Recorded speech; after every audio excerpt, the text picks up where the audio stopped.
اور ان کے ساتھیوں کو ان کے ایک سردار سلام بن ابی الحقیق کو قتل کرنے بھیجا۔ یہ بنو قریظہ کی جنگ میں سزا سے بچ کر بھاگ گیا تھا، بالآخر وہ مارا گیا۔ صلح حدیبیہ نے مسلمانوں کو موقع مہیا کر دیا کہ وہ اس جانب توجہ دیں جو مسلمانوں کے امن کے لیے مستقل خطرہ تھا۔ اللہ تعالیٰ نے مسلمانوں سے وعدہ کر رکھا تھا کہ جب وہ خیبر کے یہودیوں کو شکست دیں گے تو انہیں بہت زیادہ مال غنیمت ملے گا۔ اس کے بارے میں سورہ فتح میں واضح ارشادات موجود ہیں جو حدیبیہ سے واپسی کے موقع پر نازل ہوئی، جس کا ترجمہ ہے یقیناً اللہ مومنین سے راضی ہو گیا جب وہ درخت کے نیچے آپ سے بیعت کر رہے تھے، چنانچہ اس نے جان لیا جو ان کے دلوں میں تھا، اس لیے اس نے ان پر سکینت نازل کی اور انہیں قریبی فتح عطا کی اور بہت سی غنیمتیں جنہیں وہ حاصل کریں گے، اور اللہ ہمیشہ سے زبردست اور حکمت والا ہے۔ اللہ نے تم سے بہت سی غنیمتوں کا وعدہ کیا تھا جنہیں تم حاصل کرو گے، پھر اس نے یہ فتح تو تمہیں فوراً ہی دے دی اور لوگوں کے ہاتھ تم سے روک دیے، اس لیے کہ یہ مومنین کے لیے نشانی بن جائے اور اللہ تمہیں سیدھا راستہ دکھائے۔ اور دوسری فتح جس پر تم قادر نہیں ہوئے، اللہ نے اس کا احاطہ کر رکھا ہے اور اللہ ہمیشہ سے ہر شے پر قادر ہے۔ دوستو، اگر غزوہ خیبر کی تاریخ کے حوالے سے بات کی جائے تو مورخ ابن اسحاق کا بیان ہے کہ یہ غزوہ محرم 7 ہجری میں پیش آیا۔ واقعی کے مطابق غزوہ حدیبیہ سے واپسی کے بعد صفر یا ربیع الاول 7 ہجری میں وقوع پذیر ہوا۔ ابن سعد کا خیال ہے کہ یہ جمادی الاول 7 ہجری کی بات ہے۔ اسلامی لشکر پورے ایمانی جوش و خروش اور روحانی ولولے سے خیبر کی طرف بڑھا، حالانکہ وہ بخوبی جانتے تھے کہ خیبر کے قلعے بہت مضبوط اور محفوظ ہیں، یہودی سخت جنگجو ہیں اور ان کی جنگی تیاری بھی بھرپور ہے۔ مسلمان نہایت بلند آواز سے اللہ اکبر اور لا الہ الا اللہ کے پرجوش نعرے بلند کرتے جا رہے تھے۔ رسول اللہ صلی اللہ علیہ وآلہ وسلم نے ان سے مطالبہ کیا کہ اپنے آپ پر نرمی کریں اور فرمایا، بے شک تم سمیع اور قریب کو پکار رہے ہو اور وہ تمہارے ساتھ ہے۔ مسلمانوں نے وہ راستہ اختیار کیا جو خیبر اور غطفان کے درمیان سے گزرتا ہے، تاکہ غطفان خیبر والوں کی مدد کو نہ پہنچ سکیں، کیونکہ وہ بھی مسلمانوں کے دشمن تھے۔ صحابہ کرام فجر طلوع ہونے سے پہلے یہودیوں کے علاقے میں پہنچ گئے۔ انہوں نے فجر کی نماز خیبر کے قریب ادا کی، پھر سورج طلوع ہوتے ہی خیبر پر حملہ کر دیا۔ یہودی بے خبر تھے اور اپنے اپنے کام پر جانے کے لیے گھروں سے نکل رہے تھے۔ وہ مسلمانوں کو اچانک اپنے علاقے میں دیکھ کر سناٹے میں آ گئے اور یہ کہتے ہوئے واپس بھاگے، محمد اور لشکر۔ رسول اللہ صلی اللہ علیہ وآلہ وسلم نے نعرہ تکبیر لگایا اور فرمایا، اللہ اکبر، خیبر تباہ ہو گیا۔ جب ہم کسی قوم کے علاقے پر حملہ آور ہوتے ہیں تو اس کا انجام برا ہوتا ہے۔ یہودی بھاگ کر اپنے قلعوں میں چھپ گئے، مسلمانوں نے ان کا محاصرہ کر لیا۔ بنو غطفان نے ارادہ کیا تھا کہ اپنے ساتھیوں یعنی خیبر کے یہودیوں کی مدد کریں۔ وہ چل پڑے۔ ابھی ایک ہی دن کا سفر طے کیا تھا کہ اچانک انہوں نے اپنے اہل و مال میں شور و غوغا سنا۔ وہ سمجھے کہ مسلمانوں نے خیبر کو چھوڑ کر ہمارے اہل و عیال پر حملہ کر دیا، چنانچہ وہ واپس بھاگے۔ اس طرح وہ خیبر کے یہودیوں کی مدد نہ کر سکے۔ ادھر مسلمان قلعے پر قلعہ فتح کرتے چلے گئے۔ سب سے پہلے فتح ہونے والے قلعے النتا کے علاقے میں نام اور صاب تھے، پھر الشق کے علاقے میں ابو نظار تھے۔ دونوں علاقے خیبر کے شمال مشرق میں واقع تھے۔ پھر القتیبہ کے علاقے میں انتہائی مضبوط قلعہ قموس فتح ہوا۔ یہ ابن ابی الحقیق کا قلعہ تھا۔ بعد ازاں مسلمانوں نے وطی اور سلالم کے قلعے فتح کر لیے۔ ان میں سے بعض قلعوں کو فتح کرنے میں زبردست مشکلات اور شدید مزاحمت کا سامنا کرنا پڑا۔ نام کا قلعہ فتح کرتے وقت محمود بن مسلمہ انصاری رضی اللہ تعالی عنہ شہید ہوئے۔ ان کے سر پر مرہب نے قلعے کی بلندی سے چکی کا پارٹ پھینک دیا تھا۔ اس قلعے کی فتح میں 10 دن لگے۔ محاصرے کے وقت ابتدا میں مسلمانوں کے علمبردار حضرت ابو بکر صدیق رضی اللہ تعالی عنہ تھے، لیکن فتح حاصل نہ ہو سکی۔ جب لوگوں کو سخت مشکلات کا سامنا کرنا پڑا تو آپ صلی اللہ علیہ وآلہ وسلم نے فرمایا، کل میں جھنڈا ایسے شخص کو دوں گا جس سے اللہ اور اس کے رسول کو محبت ہے، اور اسے اللہ اور اس کے رسول سے محبت ہے، وہ اس وقت تک واپس نہیں لوٹے گا جب تک فتح نصیب نہ ہوگی۔ مسلمان بہت خوش ہوئے۔ اگلے دن آپ صلی اللہ علیہ وآلہ وسلم نے فجر کی نماز پڑھنے کے بعد جھنڈا سیدنا علی رضی اللہ تعالی عنہ کے سپرد کیا۔ اللہ تعالیٰ نے ان کے ہاتھوں فتح دلا دی۔ جس وقت اللہ کے رسول صلی اللہ علیہ وآلہ وسلم نے انہیں جھنڈا دینے کے لیے بلایا، ان کی آنکھیں دکھ رہی تھیں۔ رسول اللہ صلی اللہ علیہ وآلہ وسلم نے ان کی آنکھوں میں اپنا لعاب مبارک ڈالا اور انہیں دعا دی تو وہ ٹھیک ہو گئے۔ جب علی رضی اللہ تعالی عنہ چلنے لگے تو رسول اللہ صلی اللہ علیہ وآلہ وسلم نے انہیں نصیحت فرمائی کہ حملہ کرنے سے پہلے یہودیوں کو اسلام لانے کی دعوت دینا۔ مزید فرمایا، اللہ کی قسم، اللہ تعالیٰ تیرے ہاتھوں کسی ایک آدمی کو بھی ہدایت عطا فرما دے تو یہ تیرے لیے سرخ اونٹوں کی غنیمت سے بہت بہتر ہوگا۔ علی رضی اللہ تعالیٰ عنہ نے پوچھا، اللہ کے رسول، میں ان لوگوں سے کس حد تک لڑائی کروں؟ فرمایا، ان سے لڑائی جاری رکھنا حتیٰ کہ وہ گواہی دیں کہ اللہ کے سوا کوئی برحق معبود نہیں اور محمد اللہ کا رسول ہے۔ جب وہ یہ کام کر لیں گے تو وہ اپنے جان و مال تجھ سے محفوظ کر لیں گے، الا یہ کہ ان کے ذمے کوئی حق بنتا ہو۔ باقی رہا ان کا حساب کتاب تو وہ اللہ تعالیٰ کے ذمے ہے۔ اس قلعے کے محاصرے کے دوران میں قلعے کا سردار اور یہودیوں کا سورما مرحب قلعے سے نکلا۔ اس کے ہاتھوں عامر بن عقو رضی اللہ تعالیٰ عنہ شہید ہوئے۔ پھر علی رضی اللہ تعالیٰ عنہ نے اس سے براہ راست مقابلہ کیا اور بالآخر اسے قتل کر ڈالا۔ مرحب کی ہلاکت سے یہودیوں کے حوصلے اور ولولے ماند پڑ گئے، وہ بہت بددل ہوئے اور بالآخر اس بنا پر شکست کھا گئے۔ حضرت علی رضی اللہ تعالیٰ عنہ کے اس جنگ میں نہایت عظیم مہیر العقول کارنامے بیان کیے جاتے ہیں جو سخت ضعیف ہیں۔ ابن اسحاق نے رسول اللہ صلی اللہ علیہ وآلہ وسلم کے آزاد کردہ غلام ابو رافع رضی اللہ تعالیٰ عنہ سے روایت نقل کی ہے کہ علی رضی اللہ تعالیٰ عنہ قلعے کے قریب پہنچے تو قلعے والے مقابلے کے لیے باہر نکلے۔ علی رضی اللہ تعالیٰ عنہ نے ان سے لڑائی شروع کر دی۔ ایک یہودی نے تلوار کا زوردار وار کیا تو ان کی ڈھال دور جا گری۔ علی رضی اللہ تعالیٰ عنہ نے فوراً قلعے کے پاس پڑا ہوا ایک دروازہ اٹھا لیا اور اسے بطور ڈھال استعمال کرتے رہے۔ دروازہ ان کے ہاتھ ہی میں رہا حتیٰ کہ اللہ تعالیٰ نے اس قلعے پر فتح عطا فرما دی۔ جب علی رضی اللہ تعالیٰ عنہ جنگ سے فارغ ہوئے تب انہوں نے وہ دروازہ اپنے ہاتھوں سے پھینکا۔ راوی ابو رافع کا کہنا ہے، مجھے اچھی طرح یاد ہے کہ ہم 8 آدمیوں نے اس دروازے کو پلٹنے کے لیے پورا زور لگایا، لیکن ہم مل کر بھی اسے پلٹ دینے میں ناکام رہے۔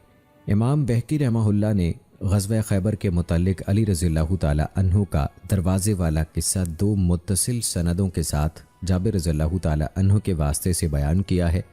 پہلی سند کے الفاظ یہ ہیں کہ علی رضی اللہ تعالیٰ عنہ نے وہ دروازہ اٹھائے رکھا حتیٰ کہ مسلمانوں نے اسی دروازے پر چڑھ کر قلعہ فتح کیا۔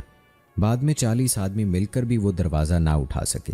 دوسری سند کے الفاظ یہ ہیں کہ بعد میں 70 آدمیوں نے مل کر وہ دروازہ بڑی مشکل سے اس کی اصل جگہ پر رکھا۔ قلعہ نام کی فتح کے بعد مسلمان قلعہ صوب بن معاذ کی طرف متوجہ ہوئے۔ مسلمانوں کے علمبردار حباب بن منظر نے خوب داد شجاعت دی حتیٰ کہ 3 دن ہی میں فتح ہو گیا۔ اس قلعے میں مسلمانوں کو بڑی مقدار میں غلہ اور ساز و سامان ہاتھ لگا۔ اس دن غذائی قلت کی وجہ سے مسلمانوں کو کھانے پینے کی بڑی تنگی اور پریشانی تھی۔ اس کے بعد مسلمان قلعہ زبیر کی طرف چل دیے۔ نام، صوب اور فتح ہو جانے والے دیگر قلعوں سے بھاگنے والے یہودی اسی قلعے میں چھپ گئے تھے۔ مسلمانوں نے اس قلعے کا بھی محاصرہ کر لیا اور پانی کا رابطہ منقطع کر دیا۔ یہودی مجبور ہو گئے اور مقابلے کے لیے باہر نکل آئے۔ بالآخر 3 دن کے بعد انہیں بھی شکست فاش کا مزہ چکھنا پڑا۔ اس قلعے کی فتح کے ساتھ ہی مسلمانوں کو علاقہ النطاق پر مکمل غلبہ حاصل ہو گیا۔ یہی وہ علاقہ تھا جس میں یہودیوں کی اصل جنگی قوت جمع تھی۔ پھر مسلمان علاقہ الشق کے قلعوں کی طرف متوجہ ہوئے۔ سب سے پہلے انہوں نے قلعہ ابی فتح کیا۔ اس قلعے سے بعض جنگجو یہودی بھاگ کر قلعہ نزار میں پناہ گزین ہو گئے۔ مسلمان بھی ان کا تعاقب کرتے ہوئے وہیں پہنچ گئے اور ان کا محاصرہ کر لیا۔ بالآخر یہ قلعہ بھی مسلمانوں کے زیر نگین آ گیا۔ جو ہی یہ قلعہ فتح ہوا، علاقہ الشق کے دوسرے قلعوں سے سارے یہودی نکل بھاگے اور سب سے مضبوط قلعوں قموس، وطی اور سلالم میں اکٹھے ہو گئے۔ مسلمانوں نے 14 دن تک ان کا محاصرہ جاری رکھا۔ آخر کار وہ صلح کی درخواست کرنے پر مجبور ہو گئے۔ اس طرح خیبر شدید جنگ کے بعد فتح ہوا۔ بخاری، مسلم اور ابو داؤد شریف کی روایات میں صراحت کے ساتھ ہے کہ رسول اللہ صلی اللہ علیہ وآلہ وسلم نے خیبر پر حملہ کیا اور زبردست مقابلے کے بعد اسے فتح کر لیا۔ رسول اللہ صلی اللہ علیہ وآلہ وسلم خیبر کی فتح سے فارغ ہوئے تو اللہ تعالیٰ نے فدق کے یہودیوں کے دلوں میں بھی مسلمانوں کا روب ڈال دیا۔ فدق خیبر کے شمال میں واقع ہے۔ اہل فدق نے رسول اللہ صلی اللہ علیہ وآلہ وسلم کو مصالحت کا پیغام بھیجا کہ ہم آپ کو فدق کے نصف پیداوار ادا کیا کریں گے۔ آپ صلی اللہ علیہ وآلہ وسلم نے ان کی یہ درخواست منظور کر لی۔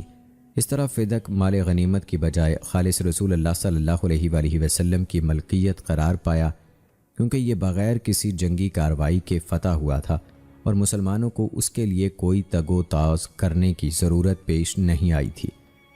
خیبر کی مختلف جنگوں میں 93 یہودی قتل ہوئے، ان کی عورتیں اور بچے قیدی بنا لیے گئے۔ ان عورتوں میں صفیہ بنت ہوئی بن اخطب بھی تھی، جنہیں رسول اللہ صلی اللہ علیہ وآلہ وسلم نے دہیہ رضی اللہ تعالی عنہ سے خریدا تھا، کیونکہ یہ ان کے حصے میں آئی تھیں۔ آپ صلی اللہ علیہ وآلہ وسلم نے انہیں خرید کر آزاد کیا اور ان سے نکاح کر لیا۔ مدینہ منورہ واپسی کے دوران راستے ہی میں آپ صلی اللہ علیہ وآلہ وسلم نے ان کے ساتھ رات گزاری۔ اس رات ابو ایوب انصاری رضی اللہ تعالی عنہ رضاکارانہ طور پر آپ صلی اللہ علیہ وآلہ وسلم کے خیمے کے باہر پہرا دے رہے تھے۔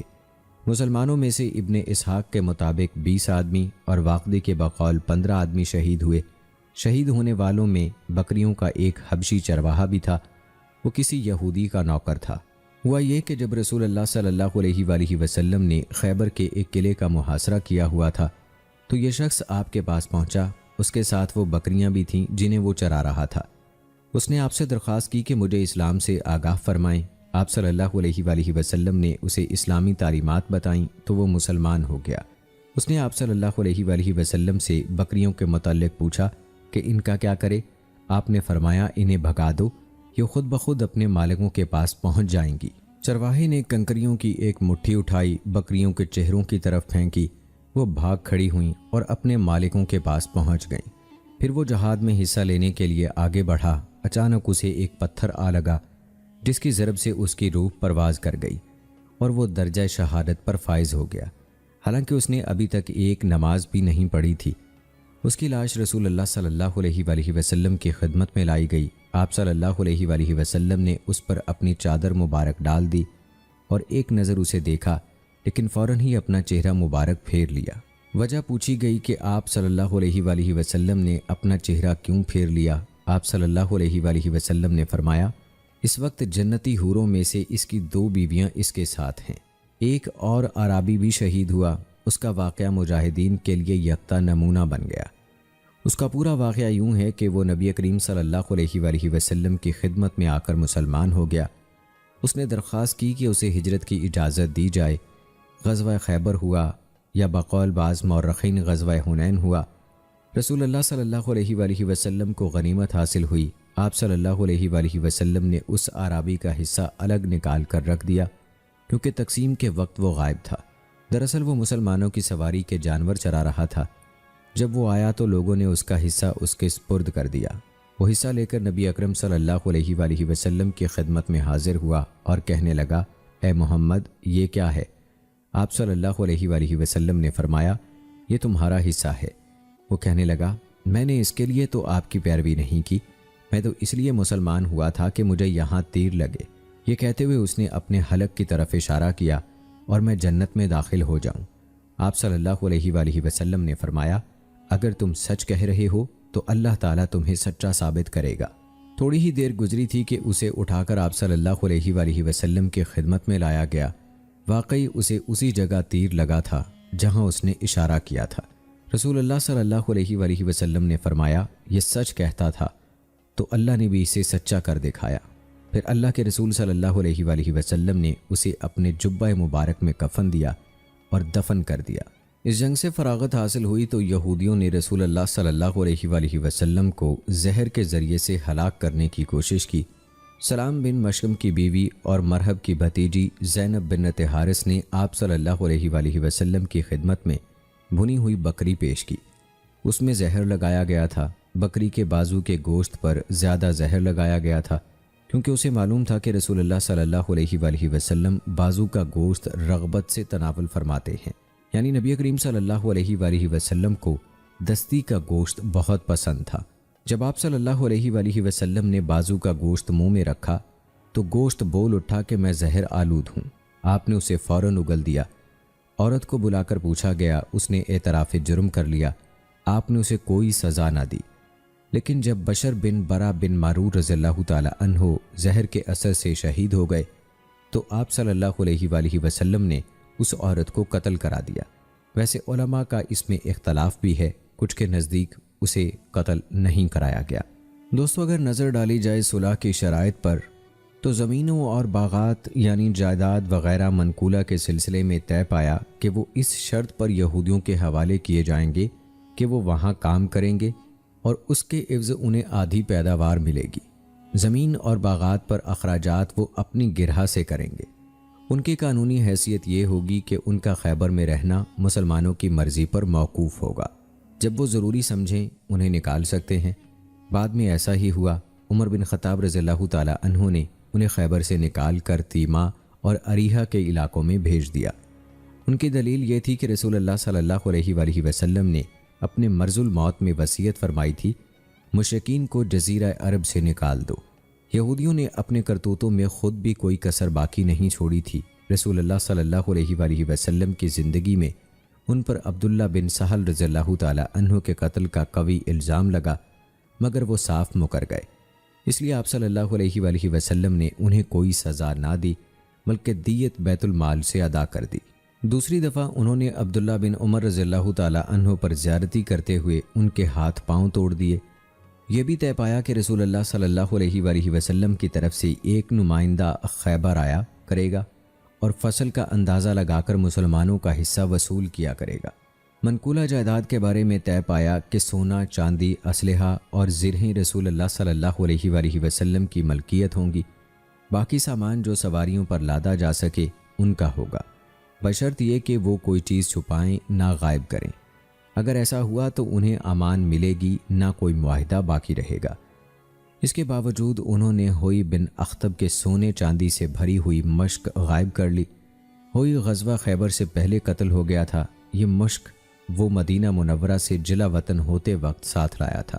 رسول اللہ صلی اللہ علیہ وآلہ وسلم نے ہوئی کے چچا سایہ سے اس مشک کے بارے میں پوچھا تو وہ کہنے لگا، وہ تو جنگوں اور دیگر اخراجات میں ختم ہو گئی۔ آپ نے فرمایا، ابھی زیادہ عرصہ نہیں گزرا اور وہ مال تو بہت زیادہ تھا۔ وہ نہ مانا۔ آپ نے اسے زبیر رضی اللہ تعالی عنہ کے سپرد کر دیا کہ اسے حقیقت گلواؤ۔ زبیر نے اسے اذیت دی تو مان گیا کہ میں نے ہوئی کو یہاں ایک ویرانے میں گھومتے پھرتے دیکھا ہے۔ ویرانہ کھودا گیا تو وہ مشک مل گئی۔ اس جرم میں ابو الحقیق کے 2 بیٹے قتل کیے گئے اور آپ صلی اللہ علیہ وآلہ وسلم نے یہودیوں کی عورتوں اور بچوں کو غلام بنا لیا۔ پھر محمد بن مسلمہ رضی اللہ تعالی عنہ نے کنانہ کے اس چچا زاد بھائی کو جس نے ویرانے والے مال کا پتہ بتایا تھا، اپنے بھائی محمود بن مسلمہ رضی اللہ تعالی عنہ کے قصاص میں قتل کر دیا۔ خیبر سے ملنے والی کھانے پینے کی چیزیں تقسیم نہیں کی گئیں، نہ ان سے خمس لیا گیا، بلکہ ہر شخص اپنی ضرورت کے مطابق لے لیتا تھا۔ خیبر کی غنیمت صرف ان مسلمانوں میں تقسیم کی گئی جو حدیبیہ میں حاضر تھے، جیسا کہ قرآن مجید میں آیا ہے، جس کا ترجمہ ہے، جب تم غنیمت حاصل کرنے کے لیے خیبر جانے لگو گے تو عمرہ حدیبیہ سے پیچھے رہنے والے لوگ کہیں گے، ہمیں بھی اپنے ساتھ جانے دو۔ یہ لوگ چاہتے ہیں کہ اللہ کا کلام وعدہ بدل دیں، تو اے نبی کریم کہہ دو کہ تم ہرگز ہمارے ساتھ نہیں جاؤ گے، اللہ نے پہلے ہی سے یہ فرمایا ہے۔ پھر وہ کہیں گے تم ہم سے حسد کرتے ہو، ایسا نہیں، بلکہ یہ لوگ کام کی بات بہت کم سمجھتے ہیں۔ بیت رضوان میں شامل ہونے والوں میں سے کوئی شخص بھی فتح خیبر سے غائب نہیں تھا، البتہ جابر بن عبداللہ رضی اللہ تعالی عنہ شریک نہ ہو سکے۔ اس کے باوجود انہیں دوسرے مجاہدین کی طرح جو غزوہ حدیبیہ میں حاضر تھے پورا حصہ دیا گیا۔ حبشہ کی طرف ہجرت کر جانے والے مسلمانوں میں سے کچھ لوگ کشتی کے ذریعے واپس آ گئے اور وہ آپ صلی اللہ علیہ وآلہ وسلم سے فتح کے بعد خیبر میں جا ملے۔ آپ صلی اللہ علیہ وآلہ وسلم نے انہیں بھی مال غنیمت سے کچھ حصہ دیا۔ یہ 53 آدمی تھے جو جعفر بن ابی طالب رضی اللہ تعالی عنہ کی قیادت میں آئے تھے۔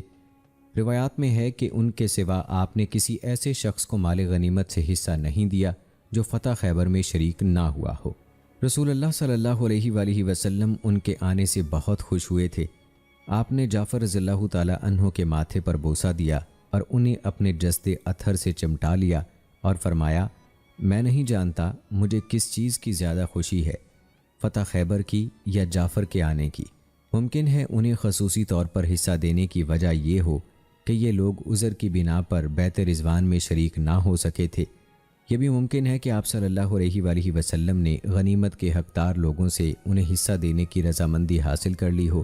یہ بھی ممکن ہے کہ آپ نے اس بات کا لحاظ رکھا کہ وہ انتہائی مخلص مسلمان تھے اور انہوں نے اپنے گھر بار سے دور رہ کر بہت مشقت برداشت کی تھی، اس لیے ان کو 2 ہجرتوں والے کا لقب دیا گیا۔ رسول اللہ صلی اللہ علیہ وآلہ وسلم نے غنیمتیں وصول کرنے والے صحابہ کرام رضوان اللہ اجمعین کی رضامندی سے حضرت ابو ہریرہ رضی اللہ تعالی عنہ اور ان کے کچھ دوسی ساتھیوں کو بھی عطیہ کیا۔ یہ بھی فتح کے بعد خیبر آ کر آپ صلی اللہ علیہ وآلہ وسلم سے ملے تھے۔ کچھ مسلمان عورتیں بھی رسول اللہ صلی اللہ علیہ وآلہ وسلم کے ساتھ خیبر میں حاضر ہوئی تھیں۔ آپ نے انہیں حصہ تو نہیں دیا، البتہ مال فے سے ان کے ساتھ بھی تعاون فرمایا۔ اسی طرح خیبر میں حاضر ہونے والے بعض غلاموں کو بھی کچھ نہ کچھ گھریلو سامان دیا گیا۔ مثلا عمیر مولا ابی اللہم کو آپ صلی اللہ علیہ وآلہ وسلم نے کچھ سامان عطا فرمایا۔ رسول اللہ صلی اللہ علیہ وآلہ وسلم نے بنو عبد الدار کے کچھ لوگوں کے لیے خیبر کے مال سے وصیت بھی فرمائی۔ مورخ ابن اسحاق نے ان لوگوں کے نام بھی لکھے ہیں۔ دوستو، کفار قریش خیبر کے یہودیوں کے ساتھ مسلمانوں کی مارکہ آرائی کی خبریں بڑی دلچسپی سے معلوم کر رہے تھے۔ وہ آنے جانے والے قافلوں سے جنگ کا نتیجہ پوچھتے رہتے تھے۔ ایک دن انہیں حجاج بن علات سلمی کی زبانی پتہ چلا کہ مسلمانوں کو زبردست شکست ہوئی ہے اور یہودیوں نے محمد صلی اللہ علیہ وآلہ وسلم کو قید کر لیا ہے، اور یہودی عنقریب آپ صلی اللہ علیہ وآلہ وسلم کو لے کر مکہ آئیں گے اور مکہ والوں کے سامنے آپ صلی اللہ علیہ وآلہ وسلم کو مارے جانے والے قریشیوں کے قصاص میں قتل کریں گے، نعوذ باللہ۔ تو وہ بڑے خوش ہوئے، ان کے پاؤں زمین پر نہیں ٹکتے تھے، لیکن ان کی یہ خوشی نقش برآب ثابت ہوئی۔ چند ہی دنوں بعد انہیں معلوم ہو گیا کہ معاملہ بالکل برعکس ہے، اور حجاج بن علات نے انہیں محض دھوکہ دینے کے لیے ایسی باتیں کی تھیں۔ دراصل حجاج کا مقصد یہ تھا کہ وہ مکہ مکرمہ سے اپنا سارا مال و اسباب سمیٹ کر مدینہ چلے جائیں، کیونکہ وہ مسلمان ہو چکے تھے۔ یہ حقیقت خاص جان کر انہیں سخت صدمہ ہوا، کیونکہ نتیجہ ان کی توقعات کے 100% خلاف تھا۔ وہ تو مسلمانوں کی شکست کے بارے میں شرطیں لگا رہے تھے۔ خیبر سے فارغ ہونے کے بعد رسول اللہ صلی اللہ علیہ وآلہ وسلم وادی القرا کی طرف روانہ ہو گئے۔ وہاں پہنچ کر آپ صلی اللہ علیہ وآلہ وسلم نے ان کا محاصرہ کر لیا، پھر انہیں اسلام کی دعوت دی۔ آپ نے انہیں بتایا کہ اگر وہ مسلمان ہو جائیں تو ان کا جان و مال محفوظ رہے گا اور ان کا حساب اللہ تعالیٰ کے سپرد ہوگا۔ ان میں سے ایک آدمی مقابلے کے لیے نکلا، زبیر رضی اللہ تعالیٰ عنہ اس کے مقابلے میں آئے اور اس کا کام تمام کر دیا۔ پھر ایک اور آدمی نکلا، اسے علی رضی اللہ تعالیٰ عنہ نے ٹھکانے لگا دیا۔ پھر ایک اور نکلا تو ابو دجانہ رضی اللہ تعالیٰ عنہ نے اسے جہنم رسید کیا۔ ایک ایک کر کے ان کے 11 آدمی مارے گئے۔ پھر عام جنگ شروع ہو گئی اور شام تک مسلسل جاری رہی۔ اگلی صبح انہوں نے ہتھیار پھینک دیے، یوں یہ علاقہ بھی بزور شمشیر فتح کیا گیا۔ آپ صلی اللہ علیہ وآلہ وسلم وہاں 3 دن تک ٹھہرے اور مال غنیمت صحابہ میں تقسیم کیا۔ خیبر کی طرح زمین اور باغات یہودیوں ہی کے پاس رہنے دیے گئے کہ وہ بطور بٹائی وہاں کام کرتے رہیں۔ جب تیما کے یہودیوں کو فدق اور وادی القرا کے یہودیوں کی ہزیمت کا علم ہوا تو انہوں نے بھی جزیہ دینے کی شرط پر رسول اللہ صلی اللہ علیہ وآلہ وسلم سے مصالحت کر لی۔ ان کے مال انہی کے ہاتھوں میں رہنے دیے گئے۔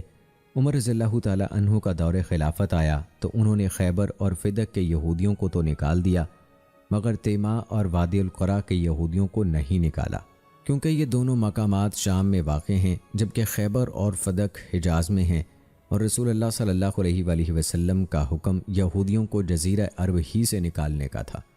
صحیح بخاری کی روایت ہے کہ رسول اللہ صلی اللہ علیہ وآلہ وسلم کے آزاد کردہ غلام مدم کو تیر لگا، جس سے وہ شہید ہو گیا۔ اس وقت وہ رسول اللہ صلی اللہ علیہ وآلہ وسلم کے اونٹ کا پالان اتار رہا تھا۔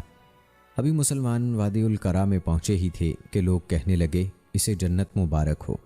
آپ نے فرمایا، ہرگز نہیں، قسم اس ذات کی جس کے ہاتھ میں میری جان ہے، وہ چادر جو اس نے خیبر کی غنیمت میں سے تقسیم سے پہلے ہی اٹھا لی تھی، آگ بن کر اس پر بھڑک رہی ہے۔ جب لوگوں نے رسول اللہ صلی اللہ علیہ وآلہ وسلم سے ایسے سخت الفاظ سنے تو ایک آدمی 1 یا 2 تسمے اٹھائے آ رہا تھا۔ اس نے کہا، میں نے یہ لے لیے تھے۔ رسول اللہ صلی اللہ علیہ وآلہ وسلم نے فرمایا، یہ 1 یا 2 تسمے آگ کے ہیں۔ دوستو، اگر بات کی جائے غزوہ خیبر سے حاصل ہونے والے احکام و اسباق کی، تو رسول اللہ صلی اللہ علیہ وآلہ وسلم نے غنیمت میں خیانت سے منع فرمایا ہے اور واضح کیا ہے کہ جو شخص خیانت کرتا ہوا مر گیا وہ آگ میں جائے گا۔ اس بات کی وضاحت اس شخص سے متعلقہ روایت میں ہوتی ہے جس کے بارے میں صحابہ رضوان اللہ اجمعین نے کہا تھا یہ شہید ہے، مگر رسول اللہ صلی اللہ علیہ وآلہ وسلم نے فرمایا ہرگز نہیں، میں نے اسے اس چادر کی وجہ سے جو اس نے مال غنیمت سے چرائی تھی آگ میں دیکھا ہے۔ عقائد کے موضوع سے تعلق رکھنے والے اہل علم نے مدعم اور چادر کے بارے میں مزید تفصیل بھی لکھی ہے۔ رسول اللہ صلی اللہ علیہ وآلہ وسلم نے گھریلو گدھوں کا گوشت کھانے سے منع فرمایا۔ رسول اللہ صلی اللہ علیہ وآلہ وسلم نے خچر کا گوشت کھانے کی بھی ممانعت فرمائی ہے۔ آپ صلی اللہ علیہ وآلہ وسلم نے ہر شکاری درندے اور پرندے کا گوشت کھانے سے بھی منع فرمایا ہے۔ آپ نے ان قیدی عورتوں کے ساتھ جماع کرنے سے منع فرمایا جو حاملہ ہوں جب تک کہ وہ بچے کو جنم نہ دیں۔ بکثرت گندگی کھانے والے جانوروں پر سواری، ان کا گوشت کھانا اور دودھ پینا سب حرام ہے۔ تقسیم ہونے سے پہلے غنیمت کے مال سے لوٹ مار حرام ہے۔ اللہ تعالیٰ نے اپنے نبی کریم صلی اللہ علیہ وآلہ وسلم کی نبوت کے اثبات اور عبرت عام کے لیے بعض معجزات ظاہر فرمائے، مثلا علی رضی اللہ تعالیٰ عنہ کی آنکھوں پر لعاب مبارک لگانے کا واقعہ اور بکری کے زہر آلود گوشت کا آپ کو بتا دینا کہ میں زہر آلود ہوں۔ اسی طرح صحیح روایت ہے کہ سلمہ بن عقو رضی اللہ تعالیٰ عنہ کے گھٹنے پر تلوار کی ضرب لگی، آپ نے اس جگہ 3 دفعہ اپنا لعاب مبارک لگایا، اس کے بعد اس جگہ کبھی کوئی تکلیف نہ ہوئی۔ حبشہ سے آنے والے مہاجرین کو کچھ حصہ دینے کی روایت سے پتہ چلتا ہے کہ اگر کوئی اضافی لشکر مرد کے لیے آئے اور وہ جنگ کے بعد پہنچے تو انہیں مال غنیمت سے حصہ نہیں ملے گا، البتہ لڑائی کرنے والے لشکر کی رضامندی اور اجازت سے کچھ دیا جا سکتا ہے۔ باغ اور کھیت بٹائی پر دینا جائز ہے، یعنی محنت کرنے والے کو اسی باغ یا کھیت کی پیداوار سے معین حصہ دینا طے کر لیا جائے۔ یہ مشاورت اور مزاربت کی ایک صورت ہے۔ جو شخص مزاربت کو تو جائز سمجھتا ہے مگر مزارت یعنی بٹائی پر زمین یا باغ دینے کو جائز نہیں سمجھتا، وہ گویا ایک جیسی 2 چیزوں میں فرق کر رہا ہے، اس کا یہ عمل ٹھیک نہیں۔ بٹائی کی صورت میں ضروری نہیں کہ بیج یا دوسرے اخراجات مالک زمین کی طرف سے ہوں، کیونکہ رسول اللہ صلی اللہ علیہ وآلہ وسلم نے یہودیوں کو صرف زمین سپرد کی تھی، باقی ہر قسم کے اخراجات انہی کے ذمے تھے۔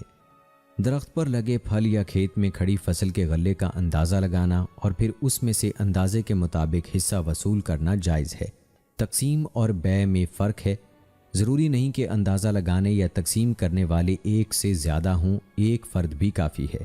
دشمن کے ساتھ جائز مصالحت درست ہے، البتہ امیر المومنین جب چاہے اسے قلعدم کر سکتا ہے۔ دشمن کے ساتھ صلح کو کسی شرط سے مشروط کیا جا سکتا ہے۔ رسول اللہ صلی اللہ علیہ وآلہ وسلم نے یہودیوں سے معاہدہ کرتے وقت یہ شرط عائد کی تھی کہ نہ وہ کوئی چیز غالب کریں گے نہ چھپائیں گے۔ خزانے سے بھری ہوئی مشق کا واقعہ اس کی واضح دلیل ہے۔ احکام میں قرائن اور علامات بھی معتبر ہیں۔ نبی کریم صلی اللہ علیہ وآلہ وسلم نے کنانہ سے فرمایا تھا وہ مال بہت زیادہ تھا، ابھی وقت اتنا نہیں گزرا۔ آپ صلی اللہ علیہ وآلہ وسلم نے یہ فرمایا کہ اس کے اس جھوٹ کو ثابت کرنا چاہا کہ وہ مال تو جنگوں اور دیگر اخراجات میں ختم ہو گیا، اگر درپیش حالت کا تقاضا ہو تو ذمیوں کو دارالاسلام سے نکالا جا سکتا ہے۔ عمر رضی اللہ تعالیٰ عنہ نے اپنے دور خلافت میں خیبر کے یہودیوں کو نکال دیا تھا۔ خیبر کے یہودیوں سے جزیہ نہ لینے کی وجہ یہ نہیں کہ وہ ذمی نہیں تھے، بلکہ اس وقت تک جزیے کا حکم نازل نہیں ہوا تھا۔ اگر ذمیوں کی طرف سے عہد کے خلاف ورزی کی بنا پر معاہدہ ٹوٹ جائے تو اس کا اثر عورتوں اور بچوں پر بھی پڑے گا۔ ایسی صورت میں اگر چند افراد نقض عہد میں جبراً شریک نہ ہوں مگر اپنی قوم ہی کا ساتھ دیں تو انہیں بھی خلاف ورزی کرنے والا سمجھا جائے گا، بالخصوص جب کہ خلاف ورزی کرنے والے معزز اور سردار لوگ ہوں، جیسا کہ کنانہ اور ابی الحقیق کے 2 بیٹوں کے واقعے سے ظاہر ہے۔ البتہ جب خلاف ورزی کرنے والا کوئی عام فرد ہو اور باقی افراد اس کا ساتھ نہ دیں تو اس خلاف ورزی کا اثر اس کے بیوی بچوں پر بھی نہیں پڑے گا۔ آدمی کو حق ہے کہ اپنی لونڈی کو آزاد کر کے اس سے نکاح کر لے اور اسے بیوی بنا لے اور اس کی آزادی ہی کو اس کا حق مہر قرار دے۔ ایسے نکاح میں لونڈی کی رضامندی، اس کے اولیاء کی اجازت اور گواہوں کی ضرورت نہیں، بلکہ لفظ نکاح اور ایجاب و قبول بھی ضروری نہیں۔ مزید برآں سفر کے دوران میں رخصتی اور بیوی کے ساتھ شب بسری بھی جائز ہے۔ یہ سب کچھ رسول اللہ صلی اللہ علیہ وآلہ وسلم اور حضرت صفیہ رضی اللہ تعالی عنہا کے نکاح سے صاف ظاہر ہے۔ اپنے آپ پر یا کسی دوسرے پر جھوٹ بولنا جنگ میں اس شرط کے ساتھ جائز ہے کہ اس دوسرے شخص کو اس جھوٹ سے کوئی نقصان نہ پہنچتا ہو، بشرط یہ کہ اس کا مقصد اپنا حق حاصل کرنا ہو۔ اگر کوئی شخص کسی کو زہر دے کر مار دے تو اسے قصاص میں قتل کیا جا سکتا ہے۔ اہل کتاب کا ذبح کیا ہوا جانور اور پکا ہوا کھانا جائز اور تحفہ بھی قبول کیا جا سکتا ہے۔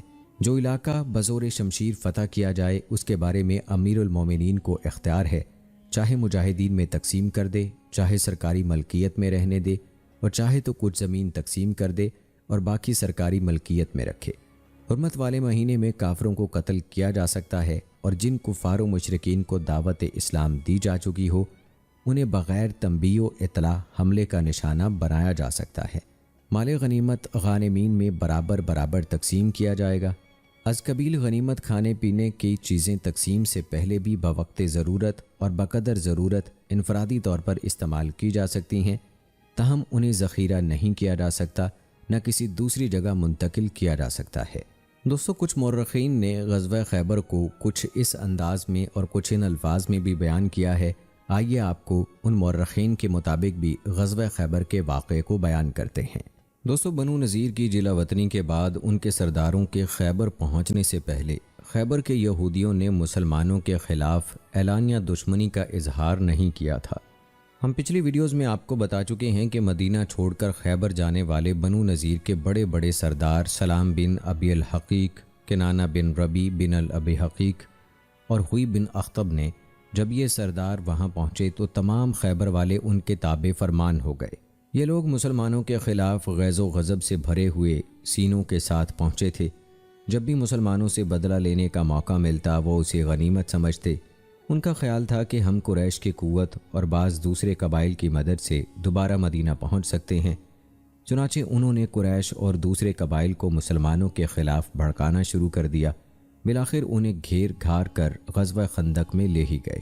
انہوں نے بنو قریظہ کو بھی مسلمانوں کے خلاف بدعہدی کر کے مشرکین کے ساتھ ملنے پر آمادہ کیا۔ جب اللہ تعالیٰ نے تمام کافر جماعتوں کو ناکام و نامراد کر دیا تو بنو قریظہ کے مسلمانوں کے ہاتھوں بڑی عبرتناک سزا بھگتنا پڑی۔ رسول اکرم صلی اللہ علیہ وآلہ وسلم نے عبداللہ بن عتیق اور ان کے ساتھیوں کو ان کے ایک سردار سلام بن ابی الحقیق کو قتل کرنے بھیجا۔ یہ بنو قریظہ کی جنگ میں سزا سے بچ کر بھاگ گیا تھا۔ بالآخر وہ مارا گیا۔ صلح حدیبیہ نے مسلمانوں کو موقع مہیا کر دیا کہ وہ اس جانب توجہ دیں جو مسلمانوں کے امن کے لیے مستقل خطرہ تھا۔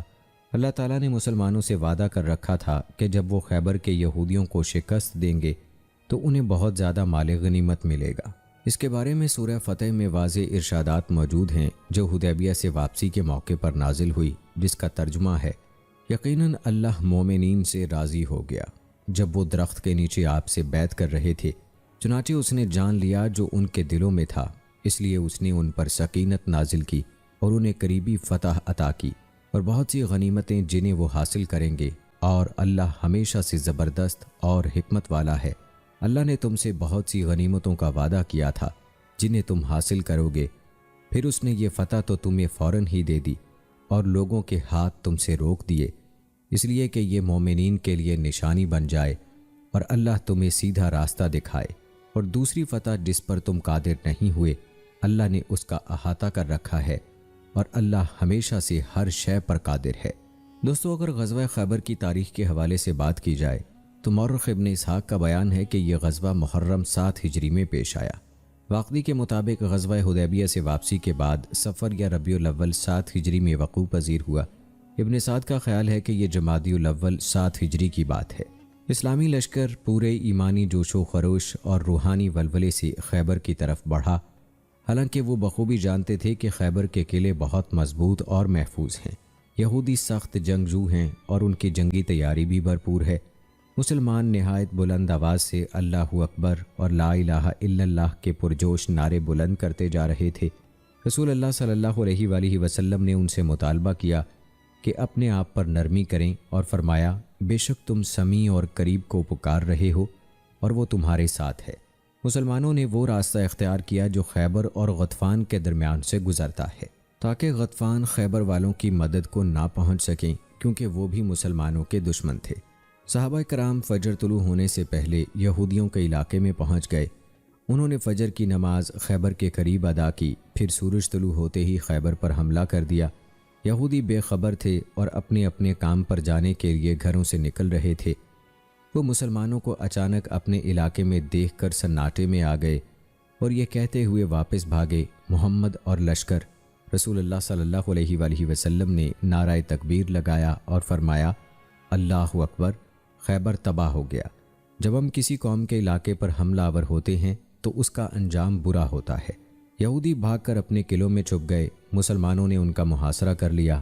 بنو غطفان نے ارادہ کیا تھا کہ اپنے ساتھیوں یعنی خیبر کے یہودیوں کی مدد کریں۔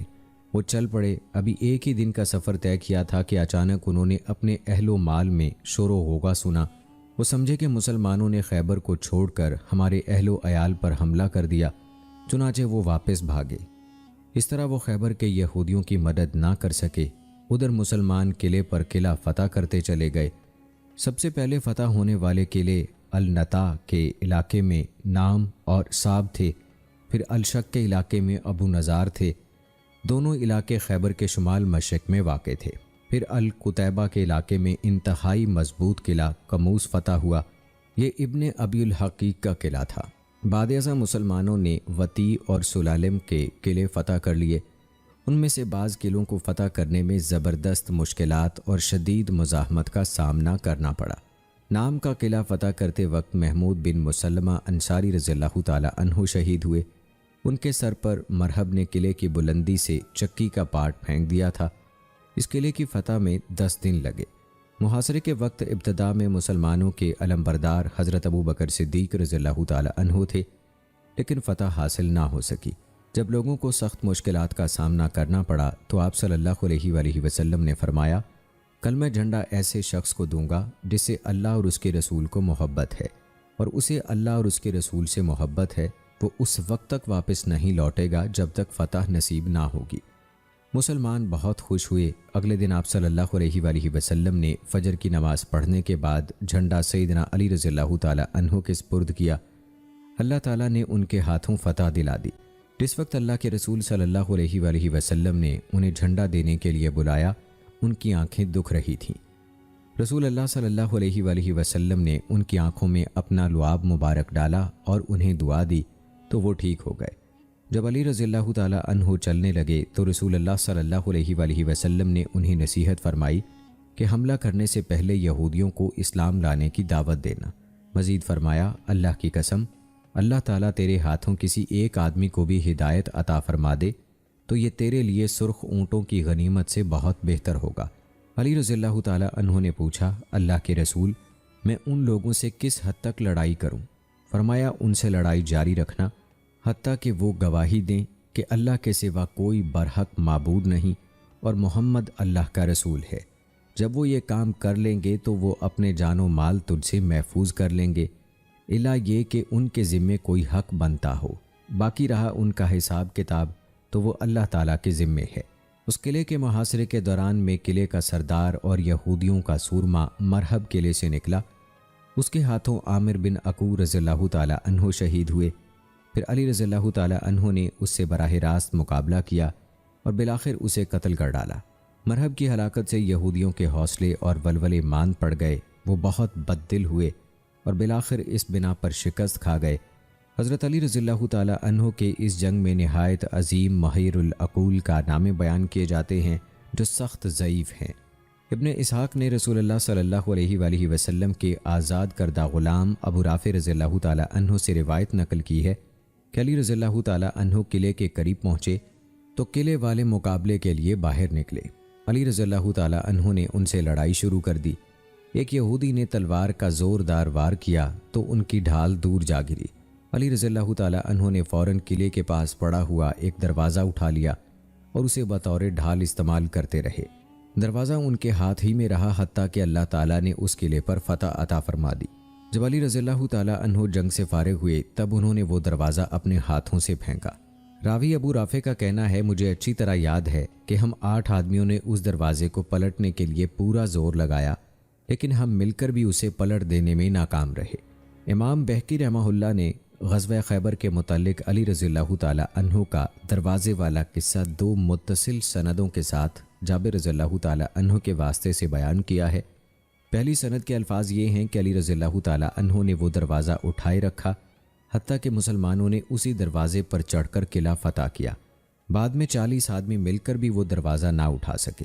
دوسری سند کے الفاظ یہ ہیں کہ بعد میں 70 آدمیوں نے مل کر وہ دروازہ بڑی مشکل سے اس کی اصل جگہ پر رکھا۔ دوستو، قلعہ کموس وہ قلعہ ہے جس میں مشہور زمانہ یہودی پہلوان مرہب حضرت علی رضی اللہ تعالی عنہ کے ہاتھوں واصل جہنم ہوا۔ بعض علماء نے لکھا ہے کہ مرہب اور سید علی رضی اللہ تعالی عنہ کا مقابلہ قلعہ کموس میں ہوا تھا، تاہم اکثریت کے نزدیک یہ مقابلہ قلعہ نام میں ہی ہوا تھا۔ دوسرا قلعہ الصوب سیدنا حباب بن منظر رضی اللہ تعالی عنہ کے ہاتھوں فتح ہوا۔ تیسرا قلعہ سیدنا زبیر رضی اللہ تعالی عنہ کے ہاتھوں فتح ہوا۔ اس کے بعد خطہ شق کے دونوں قلعے اور خطہ قتیبہ کے تینوں قلعے بھی یکے بعد دیگرے فتح ہو گئے۔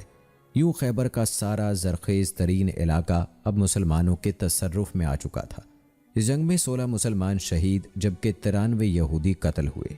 تو دوستو، یہ تھا غزوہ خیبر کا مختصر سا احوال۔ امید کرتے ہیں کہ آپ کو ہماری آج کی یہ ویڈیو پسند آئی ہوگی۔ آج کی اس ویڈیو کے متعلق اپنی رائے کا اظہار کمنٹ باکس میں لازمی کیجیے گا۔ ملتے ہیں اگلی ویڈیو میں، تب تک کے لیے مجھے اجازت دیں۔ اللہ حافظ۔